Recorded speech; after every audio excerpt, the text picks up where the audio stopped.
Giselle is not the HBIC anymore. Rhea old whippersnapper here. It looked like a Tyler Perry movie. G is the life of the party. He's always on. Robin and Giselle were sitting by themselves. Producers, y'all shady for that, and I appreciated that moment. You did. I want more for this group. What does sis do? What are you doing? I didn't like that. I loved the women in this episode talking about, fortunately, when Giselle and Robin weren't there. I'm not mad at Robin and Giselle. Begging, baby, please. Things are changing, and I'm starting to see it this season. She's really competing with Candace. You don't have to understand it, but you have to respect it. We good. We know when to respond and not to respond. She talks about everybody behind their back. So that was a bold face. You know, pray for us, sister. All right. What up, Real Housewives of Potomac family? It's your girl Rizzo of From Rizzo with Love, here with another recap for Real Housewives of Potomac, Season 6, Episode 15, Lost at Sea.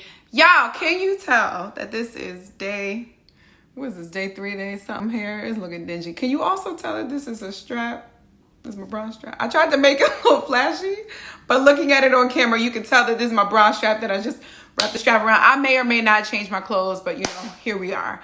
Guys, let's get into it because this episode was good. I saw some like very insightful things here that's causing like a shift in the Real Housewives of Potomac franchise. And I want to make sure if y'all saw it. So let's get to it. Oh, before we do it, please do not forget to like, comment, and subscribe. Subscribe button down there. Hit the little notifications if you want to know when I post. If you are a Real Housewives of Potomac, Married at First Sight, Insecure fan, this is the page for you. We do these recaps every week. Married at First Sight, we split up into 2. Real Housewives of Potomac, I get a little late. I may or may not be doing Insecure in a different way because I am in the process of moving, and Lord, I'm gonna be homeless for like 2 weeks. So we're gonna see how this goes, y'all. You know, pray for us. All right, now let's get to it. All right, before we even dive too deep into all of these, because I'm actually gonna break it down this episode, where I'm gonna break it down by location, because a lot of happened inside, a lot of stuff happened on the bus, and a lot of stuff happened on the boat. So I think we need to break these down. But before we get into this, I just want to talk about how much I loved the women in this episode. Unfortunately, when Giselle and Robin weren't there. Y'all, the lighting of the incense, the way that all of these women greeted each other. I'm gonna put it here and I'm gonna show it to you after this bit. But it was all so very loving and welcoming. No matter like the drama they had before, it was such a positive moment for us to see, especially for this franchise on TV. I loved it. With new breast milk. Yeah, I think my husband gave me her breast milk in my coffee this morning. So it's nice and sweet. I was like, okay. Hey, how are you, my love? Good morning, G. How are you feeling this morning? I'm good. Everyone interacting with their husbands, I love those moments because they stay away from all the cattiness. But you also see like companionship and partnership. You saw Mia almost drink Ashley, or she probably did drink Ashley's breast milk, and Ashley made light of it. You know what I'm saying? And it's also important to note, G was serving Mia coffee. Whereas when Ray came in with his little khaki pants that had the little line on it, come on, Ray old whippersnapper here. Listen, Ray came in, he was like, you know, at this point, you would have made me my coffee by now. Like, oh, well, good morning, and I missed you too, Ray. Even though, you know, Karen probably had to iron these pants before he left. But, you know, it's just interesting to see the different dynamics in these relationships. Listen, what works for you works for you. It does not have to work for me. But no, I really enjoyed it. I love when Wendy was joking like, look, sis, y'all not going to mess up this moment for me. I got free childcare at home, and I'm going to have this fun. No one is going to ruin that. Oh, and also, we figured out who's Carter and who's Cruz. So Carter is 8, and Cruz is 6. And then little baby Cameron. See? I knew I was going to figure it out. It only took me... how many seasons or how many episodes of seeing Wendy? At least 40 at this point. Now let's talk about these rooms, because honestly, I'm not mad at Robin and Giselle saying, yo, we not doing this. I'm going to go get a hotel. You have every right to do that. And I may or may not have done that, but I can get it. Robin was on her period. Giselle got this broken toe foot thing. She got to go up and down the stairs all the time. I get it. And Robin even said when she was talking to Shorty, she was like, look, I'm not mad about it. It's just my preference, and I want to leave, and I want to have certain accommodations, so I'm going to go. I don't think it was like purposefully like, yo, y'all are going to get this, because honestly, Wendy didn't even realize it didn't have a bathroom. But it was just poor planning. But I will say, she didn't know y'all were coming. So it's not like it was intentional. But y'all, they were packing in the middle of the night like they were like running from their husbands. It looked like a Tyler Perry movie for sure. And they had little shorty like, y'all, I'm bringing your bags. Does anyone know? Mia came out and was like, look, I'm going to offer to give you my room. If G was awake right now and his ass wasn't drunk, he would say, nah, y'all can stay and take this room too. So I really appreciate, even though they don't all get along, that she was like, yo, we never want anybody to not be included. And remember, that's Mia, even after she was talking about how when they go on vacation, they always have someone to turn over the beds. They always have a chef. They have a valet. Like, they have somebody to help with the luggage. Even after her saying that, she was still willing to give up her room to these ladies so they couldn't leave. Wendy did say that we're trying to make a moment, but whatever. What I didn't like were the lies. First off, not knowing that Wendy was sitting right across the table, Giselle is going to talk to Ashley and say, oh, the host never spoke to me. Now, Ashley was right there. She brought shots in. Wendy came in to greet you guys and to welcome you, not realizing that there was no bathroom, and she took shots with you guys. So that was a bold face, and I'm glad Wendy was right there to correct it. And then Giselle gets all in her feelings when she comes back and she says, oh, well, I walked in, I'm sitting here, Wendy walks in and she doesn't even say anything to us. Sis, you just lied on her the day before. Did you expect her to come with her begging, baby, please say hi to me? Like, what? I'm not going to acknowledge you either after I found out that you sitting here lying about me. For what? And then the other thing was Robin like, oh, we're leaving. Not because she has a period. Not because Giselle's foot is broken and got to use the bathroom downstairs. But because of all these men pissing on the floor in the downstairs bathroom. Now remember, Robin was the one on the boat who said, why are we speaking like this in front of the men? But then she's throwing these men under the bus, making them seem like children. And I was just like, what are you doing? I didn't like that. Okay, now let's talk about this boat because a lot happened on the boat. I feel like that was the meat of this episode. First, Wendy had that best outfit, that all white number. We love a Wendy two-piece. Well, let me not say that because that push-up, we had to get you and stuff you into that Versace joint. That wasn't my fave. But this white outfit, yeah. But did y'all notice the whole time on the boat, Robin and Giselle were sitting by themselves. All the girls were laughing and kikiing. They were having breakthrough moments. But the two older women were sitting on the side, just grumpy. Their husbands weren't there. They had each other, and they just were like a buzzkill. But I'm glad the other women were able to have that moment. Like I said earlier, Wendy was like, I'm not wasting this moment of free childcare. And even Karen, whose Ray wasn't even there yet, Karen was in the moment, like in the mix, sitting with the other women. But those two were just like, I don't know if that means this season or this cast is taking a turn and Giselle is not the HBIC anymore. I don't know who it is though. I want to say it's Wendy. It's Mia, even though Wendy wanted it to be her. Though the Grand Dame always has a place. So I don't know. Things are changing and I'm starting to see it this season. But let's talk about the men because the men were sitting there in the middle while everything was going on, which I also think changes how women speak to other people, and they want to make sure that they don't get shut down in front of their man. So things shifted a little bit with that. I know Robin was like, why are we talking about this in front of the men? But I'm like, why not? This is how y'all speak to each other. Are you embarrassed to have your man hear how you speak to other women? What's the problem?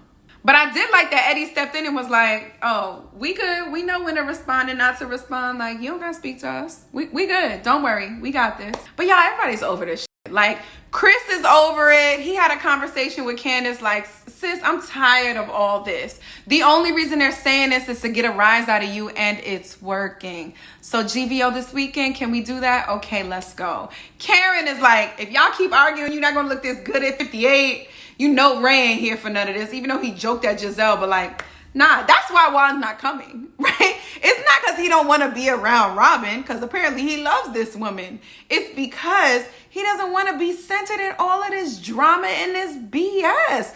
Why would he want to be associated with catty women like this? This man got a whole career. Okay, y'all, next let's talk about Mia and her misinterpretations. Because, sis, first we had you did, and now we got, oh, that's how I heard it. I must have misinterpreted. Like, sis, when you are playing telephone, you gotta get these things right. I appreciate you for stirring But when you stir in a whole nother pot and we making a different meal over here, it's not gonna work, sis. She heard Robin talking downstairs about how she used to have a very good relationship with Wendy. And I remember that. I remember seeing them last season and being like, I love them both as moms to little boys. I love how they parent. That was when I was like, yo, Robin parents just like me. I enjoyed that moment and I enjoyed them together. But I see how it has gone awry this season. And I understand Robin being like, yo, I can't even talk to you because everything is a rah, rah, rah. Like, we can't even sit and have a regular conversation. Because the one thing I told y'all I do not like about Wendy is how she fights. I just wish it wouldn't be so deep. It's like she's really competing with Candace. Candace is just mad at everything. So anything that Ashley says can tick her off. Anything that almost I feel like Mia can say now might tick her off. But Wendy is like, if you push me, then I go. Whereas Candace is like, I'm out. So I get why their relationship is flawed. But I'm just like, I don't know. I don't know what to do about those two. I do like when Wendy was like, you know, if you're the same person you were last year, then that's not okay. Because we should all be wanting to grow and evolve. So if you're the same person you were last year, that's not a good thing. But you shouldn't totally shift who you are. Not saying that that's what Wendy did at all. I think she has grown and she's more comfortable in who she is on this show now. So I actually commend her for that. So I don't think that's a good argument. Oh, you've changed. You're not the same person you were when I met you. Because Wendy always been going for the juggler. She just never went for Robins. That's why. Listen, I learned that from a friend. I used to have a friend. I'd be like, yo, she talks about everybody behind their back. Like, she come and tell me everybody's business. But I stopped to think, oh, shit. When she with them, she probably tell them my business too. So I had to get out of there. Okay, now let's talk about the next big moment that I think was on this boat, which was that breakthrough that Mia and Wendy had. I love that moment. There was so much that we learned, but I also love to see them like, yo, we're going to sit here and talk through our problems. Candace was very open and was like, look, I was offended. And not only was I offended, but I was hurt because this is my baby. And I know I don't have the budget of a Beyonce. And I know I'm putting myself out here. So for you to come for my baby like that, something that I'm not quite as confident in, kind of brought me down and just made me feel less of. And I just felt like you were attacking me.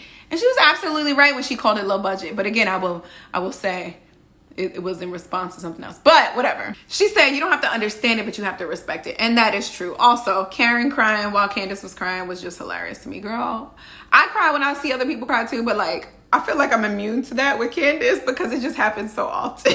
Mia did say, I will do my part to try to not to purposefully hurt you. So I do appreciate that moment between the two. Candace again stated that she didn't know the situation with her and her mom, but we learned last episode or 2 episodes ago that Candace didn't know it when she said, well, your mama's a low budget at the Reasonable and Shady party, but she did know it back in the house. So she didn't know everything, just like we didn't know everything. We learned a lot this episode. Mia said her mom was locked up for 20 years and both of her grandparents passed away. And yes, they let you out. I only know that from like Orange is the New Black and stuff like that. But yes, they do let you out to go to these funerals of your immediate family members. But her mom didn't do it because they would not allow her to take the shackles off. Which again makes me wonder, what did sis do that they felt they needed so much security? That's crazy. Her mom has gone through it. But I'm proud of where these women have come from despite all their backgrounds. Like from her mom and from Mia, right? Like they have gone through their own individual journeys, but they have ended up here together. And I love that. Also like that they were like, she was like, don't worry for crying. We cry in this group. And they were like, yeah, some more than others. Okay, now let's talk about the sprinter because I don't know what the hell is in that sprinter that makes like everybody lose their religion, their morals, their insecure. I don't know what it is, but like G was over there talking about getting an erection, talking about, Chris stood up like he's about to pull his dick out. And I do appreciate that was a genuine moment from Candace. She was like, stop it. Not because of him joking, but stop it because you're making Wendy uncomfortable. You're right in her face, acting like you're going to pull your dick out. So I do appreciate that genuine moment. I told you, I love seeing like sprinkles of the women as they truly are and not, I don't want to say performing for TV, but like entertaining us on TV, you know? But the Ashley and G situation was so crazy to me because G was joking about Ashley sleeping on the side and she got so pissed. And the only reason that he seemed to get upset is because she responded to him with that same type of energy. Now, I understand G is the life of the party. He's always on. Sometimes that can get annoying, but I don't think it should have gone where it went. And then for Ashley to be like, oh, at least my husband knows how to act, and the producers bringing up that shady moment when Michael about to jump in the water, pulling his pants down from like season 2 or something. Producers, y'all shady for that, and I appreciated that moment. Because Michael is always drunk. Michael just is always drunk as G is always drunk. So let's not do that. But I think it was like a big misunderstanding. I want to blame it a little. I don't want to say blame it, but I think Ashley is very sleep deprived because she just had a baby. She misses her kids. She was tired. She was overwhelmed. They were like squashed in a car in the back. But it escalated, and even the previews for next episode, it has just escalated into something that I don't think it needed to go. So I'm so confused. I want more for this group. Don't we all? And maybe I'm thinking now Candace doesn't need a break if she continues to GVO after we come back. But you know, those are also very short-lived. So I don't know how long these moments are going to last. We got like 5 more episodes until the reunion, right? Maybe 6. I feel like this season is like 22 episodes or something like that. But my goodness, this cast this season, I like what it's giving. I don't think the women expected to get the storylines that they're getting because they all came into it with something very different than what it's giving. So it's interesting to see them switch and react to these moments and just see how they play it out on this season. I am really interested to see how Giselle and Robin's role in the group evolves because, ooh, this is very interesting. Oh yeah, we gotta see the vow renewal. Oh, I need that. We need like 2 episodes of it. Karen, I need to see all 27 of your dresses. Okay, it's 2, but still, I need to see it all. We need some happy moments. That's probably how we're gonna end the season. Also, I'm trying to hold back from not recapping their looks yet, but I saw some previews. I might have to do it next time because they brought it and I'm excited for this group. So y'all, that's it for episode 15. I am your girl Rizzo. Please do not forget to like, comment, and subscribe. Let me know what you think about the cast. I don't know who team y'all on. I just started using polls. Y'all just got access to like community poll. I forget what it's called on YouTube. But I appreciate y'all who voted to say whether you were team Candace, team Mia, team both of them, or team none of them. Go check out that poll if you haven't voted yet. Maybe I'll do another poll. I don't know what I should say. Oh yeah, we got to talk about Giselle and Robin. Let's see what y'all think. All right, y'all, I will see you next week. And please know that everything that I have said has been from Rizzo with love. Bye, guys. Don't forget to subscribe.